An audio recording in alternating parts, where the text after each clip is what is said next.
নমস্কার বন্ধুরা, উপমনির হেসেল থেকে আপনাদের জন্য চিংড়ি মাছের একটি নতুন রেসিপি নিয়ে হাজির হলাম। আমার আজকের রেসিপি চিংড়ি মাছ ভাপা। এই চিংড়ি মাছ ভাপা অনেকেই সঠিকভাবে করতে বোঝেন না। কেউ হয়তো কড়াইতে দিয়ে করেন, কেউ হয়তো জলের ভিতরে দিয়ে সিদ্ধ করেন। তা আমি আজকে আপনাদের দেখাবো চিংড়ি মাছটা কীভাবে ভাতের ভিতরে দিয়ে আমরা ভাপাটা করতে পারি। তাহলে বন্ধুরা চলুন আমরা মূল প্রক্রিয়াতে যাই।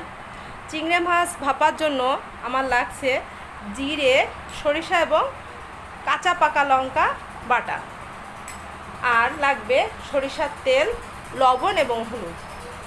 আমি প্রথমে চিংড়ি মাছে হলুদ এবং লবণ মিশিয়ে নেব।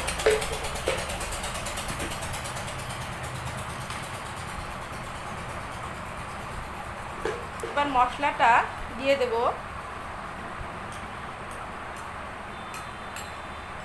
এক্ষেত্রে আমার কোনোই জল লাগবে না, শুধুমাত্র এই মশলাটা এবং সরিষার তেলের মাধ্যমে মাছটা মাখিয়ে নিলেই ভাতে বসিয়ে দিলে সিদ্ধ হয়ে যাবে।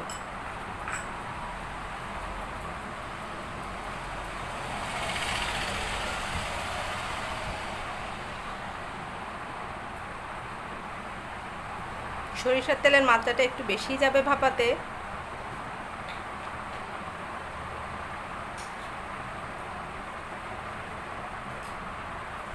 এটা আপনারা বাটি, আপনার স্টিলের কিংবা অ্যালুমিনিয়ামের যে কোনো বাটিতে আপনারা এটা করতে পারেন। যত ছোট বাটি হবে ততই যেন মাছটা সুন্দর সিদ্ধ হয়ে আসবে।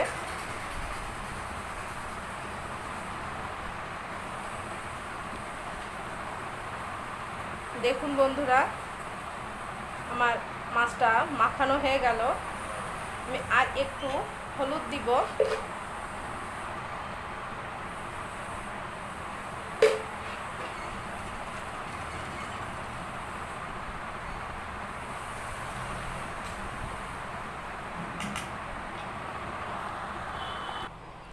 দেখুন বন্ধুরা, আমি মাছ ভাপাটা আজকে রাইস কুকারের ভাতের ভিতরেই দিয়ে দিব।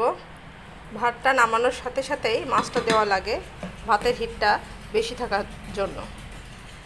এখন দেখুন মাছটা আমরা মাঝখানে বসিয়ে দিলাম।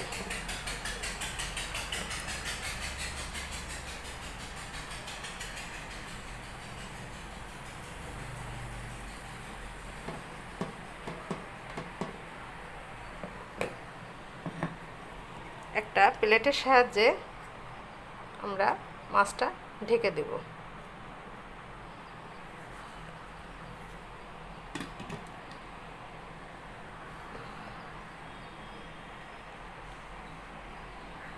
এবার কিছুক্ষণ অপেক্ষা করি। দেখুন বন্ধুরা, আমি ঢাকনাটা নামিয়ে মাছটা একটু নাড়িয়ে এপাশ ওপাশ করে দিব। মাছটা একদমই প্রায় গলে এসেছে।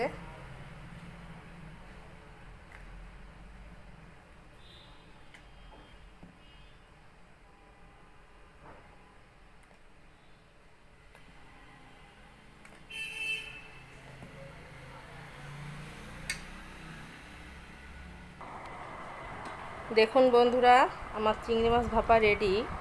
এবার আমরা চিংড়ি মাছ ভাপাটি নামিয়ে নিব।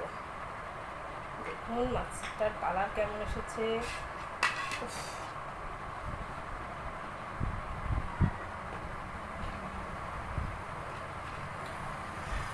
তৈরি হয়ে গেল আমার গরম ভাতে চিংড়ি মাছ ভাপা। আপনারা বাড়িতে বানিয়ে খেয়ে দেখুন যে কত মজা লাগে রেসিপিটি।